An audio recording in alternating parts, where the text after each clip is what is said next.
jungle.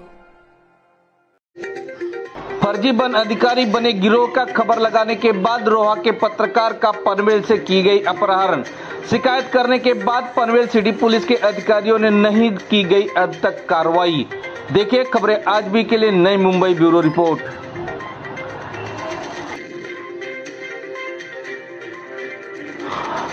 एक चौंकाने वाली घटना तब घटी जब फर्जी वन अधिकारी समाचार मामले को उससे जुड़े 10 से 12 पुरुष और महिला के एक गिरोह के पनवेल बस अड्डे से समीर बामगुड़े को अपहरण कर लिया गया। उसे रत्नागिरी जिले के मदनगढ़ ले गया। पत्रकार समीर बामगुड़े उन्हें सौभाग्य से अपहरणकर्ताओं ने रिहा कर दिया। वे वरिष्ठ पुलिस निरीक्षक नितिन गाडकरे और वरिष्ठ पत्रकार संघ के राज्य प्रतिनिधि किरण बामन से नगर पुलिस बामन ने पुलिस से थाने में मुलाकात की और एक लिखित शिकायत पर अपरिचित शिकायत दर्ज कराई।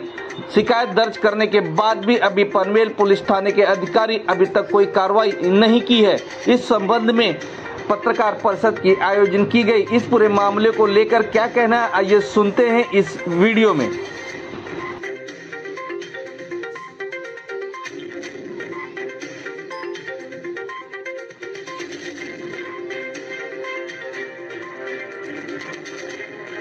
नमस्कार।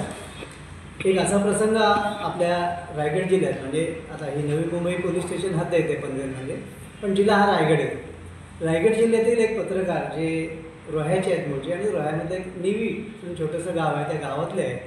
पत्रकारिता करत असताना एक इसम जो आहे त्यांनी काहीतरी वनाधिकाऱ्याचे कपडे घातलेले असे फोटो वगैरे टाकून काही व्हायरल केलं होतं। त्यांनी त्या संदर्भात बातमी बनवली की नकली वनाधिकारी आणि त्यांचा पेहराव वापरून गैरवापर कसा केला जातो। त्या बातमीच्या आधारे त्यांना त्या समोरच्या इसमांना एवढा राग आला की त्यांनी यांचा पाठलाग रोह्यापासून केला। साधारण 27 जून रोजीची घटना आहे आणि सकाळी जेव्हा ती गाडी इथे 9:45 वाजता येते Panvel police station Panvel S T स्टँडला, तिथे दत्त मंदिर आहे छोटंसं, तिथे जेव्हा बसमधून उतरले त्यांना त्या सगळ्या लोकांनी घेरलं आणि यांच्याशी वाद घातला।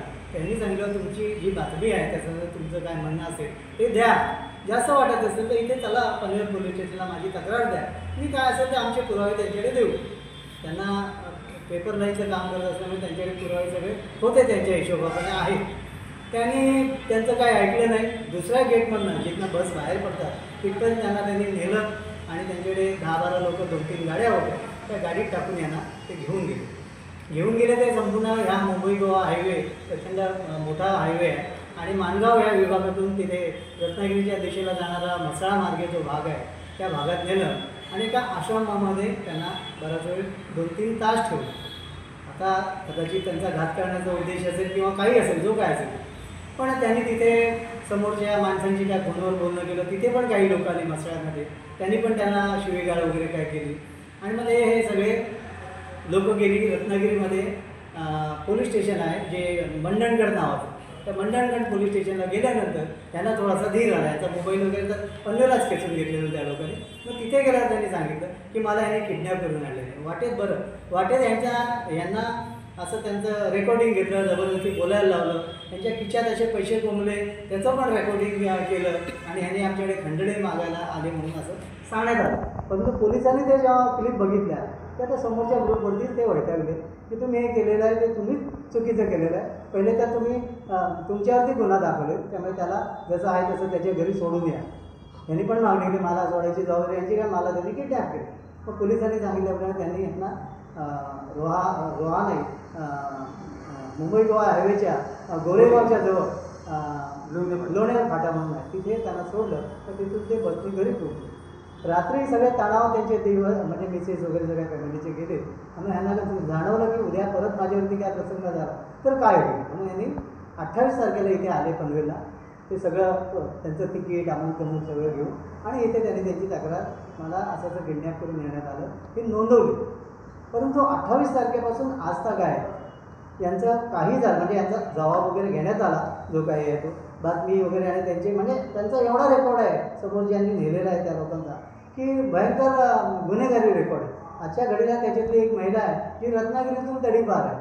हा जो मेन इसम आहे त्यातला खाते म्हणून तो दापोली न्यायालयाचा समाज आहे त्याच्यावरती आणि ही लोक त्या तालुक्यात जाऊन फिरून येतात दोघेही अशा त्यांचा इतका दबाव असल्यामुळे त्यांना सतत भीती आहे की माझ्यावरती पुन्हा काय होऊ शकतं, परंतु त्यांना अजून न्याय मिळाला नाही. माझं एक म्हणणं असं आहे, आपण सगळे पत्रकार आहात, तुम्ही आहात, मी आहे, पत्रकार संरक्षण कायदा झालेला आहे. एखाद्या सामान्य माणसाचा किडनॅप होतो तेव्हा काय काय घडतं आपण पाहिलेलं आहे, पण एखाद्या पत्रकारचा किडनॅप होतो तरी सुद्धा प्रशासन संवेदनशील नाही किंवा त्यांना तेवढं सजगता वाटत नाही, काही त्याचं गांभीर्य वाटत नाही. ही एक गंभीर गोष्ट आहे, आपण पत्रकार आहोत त्या दृष्टीने म्हणतो. त्यामुळे आज जो काही यांचा प्रसंग आहे तो चांगल्या स्तरावरती त्याचं निदर्शन किंवा त्याचा उल्लेख व्हावा, त्याचं दखल चांगली घेण्यात यावी आणि पत्रकारांना न्याय मिळावा असं माझं म्हणणं आहे आणि ते व्हावं अशी अपेक्षा आहे. पनवेल शहर पोलिसांनी त्याची दखल घेतलेली आहे का, त्याची नोंद केलेली आहे का? हां, पनवेल पोलीस स्टेशनने हे केलं की त्यांनी इकडे त्यांना बोलवलं, त्यांचं स्टेटमेंट घेतलं, काही प्रमाणात ज्यांच्याशी संबंधित आहेत त्यांच्याशी चर्चा केली. चर्चा म्हणजे माझ्याशी पण चर्चा केली की बाबा त्याच्यामध्ये असं आहे तसं आहे, आम्हाला असं वाटतं तसं वाटतं. ते मी म्हटलं बघा माझं म्हणणं एकच आहे की या संदर्भात FIR दाखल होणं आवश्यक आहे. नंतरचं काय असेल तर दुसरा भाग आहे. प्रथम दर्शनी हा गुन्हा घडलेला आहे, त्याचे पुरावे आहेत, सगळं आहे, पण त्याची FIR दाखल होणं, FIR नंतर मग पोलीस तपास वगैरे हा पुढचा भाग आहे. ती देखील अजून 8-10 दिवसात झालेली नाही. हे याच्यामधलं वैषम्य आहे. आपण आपल्या संघटनेमार्फत काय मागणी करता?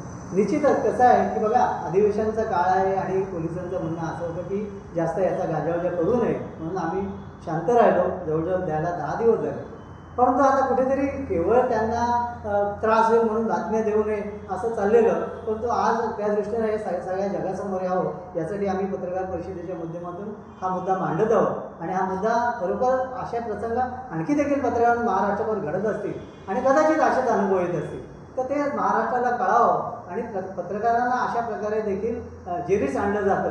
वेगवेगळ्या माध्यमातून काय म्हणतात, जो चांगला पत्रकार असेल त्याला वेगवेगळी काहीतरी कलमं लावून वेगळ्या मार्गातून केस दाखल करणं आणि मूळ मुद्दा भरकटवणं हे देखील चालतं. ही एक वेगळीच मोडस ऑपरेंडी मला वाटते या परिसरात दिसते. तसं होऊ नये. जेव्हा गुन्हा घडतो तेव्हा गुन्हाच असतो, मग तो करणारा कोणी असो आणि ज्याच्यावर घडलंय त्याच्यावरती तो त्यावेळेस निष्पाप समजला पाहिजे. तो व्यक्ती कोणीही असो, पण त्याच्यावरती गुन्हा घडलेला आहे म्हटलं, त्याच्यावरती अत्याचार घडला आहे म्हटल्यानंतर तुम्ही त्याची दखल घेण्यात आली पाहिजे असं माझं म्हणणं. नमस्कार, मी समीर बांगुडे. मी कोट्या वन अधिकारी श्री विजय काटे व त्याचे साथीदार यांच्या विरोधात बातमी लावली. त्या अनुषंगाने त्यांनी मला पनवेल एस टी स्टँडमधून अपहरण करून त्यांनी माझ्याकडून खोटी व्हिडिओ तयार करून मला जीवितहानी मारण्याची धमकी देऊन 27 रोजी दिनांक 27 रोजी 9:15 वाजता पनवेल आगार बसमधून उचलून 10-12 जणांच्या टोळीने 3 फोर व्हीलरमधून उचलून मला मुंबई गाव हवेमार्गी मस्ताई जुनाई मठात नेऊन 2 तास थांबवण्यात आलं आणि तिथून 2 तासानंतर मला मंडणगडे या पोलीस स्टेशनमध्ये घेऊन गेले आणि तिथे पोलिसांशी मी कथन केलं की मी पनवेल बस प्रवास केला आणि त्या बसच्या तिकीट दाखवलं. ते बसच्या प्रवासाचं तिकीट यांना पोलिसांना दाखवलं. तर मी पोलीस बोलले का पोलिसांनी सांगितलं मला ते पनवेलून किडनॅप करून आणलं, ते पहिला गुन्हा यांच्यावर दाखल करून द्या, माझ्या खंडीचा गुन्हा हे खोटा दाखल करत आहे.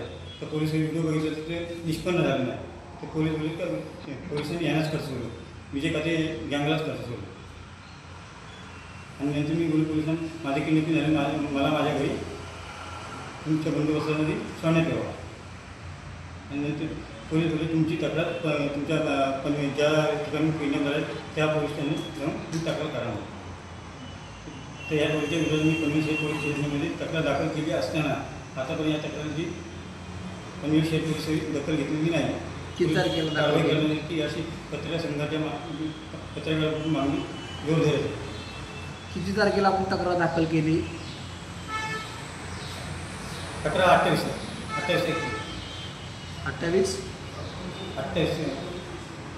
जून 2025. आणि सकाळी आपल्याला किडनॅपिंगचं टायमिंग काय आहे? सकाळी 10 का रात्री 10? सकाळी 9:15 दत्त मंदिर. आपली पुढची मागणी काय असेल पोलिसांकडे? या टोळीला अटक करून आणि पत्रकारांना न्याय मिळावी मागणी. गुन्हे दाखल करून दिसतो. त्यांनी त्यांच्याकडे अपहरण कट रचल्याचा दहशत माजवल्याचा आणि पत्रकार संरक्षण कायद्यानुसार कारवाई करण्याची अशी मागणी करतो.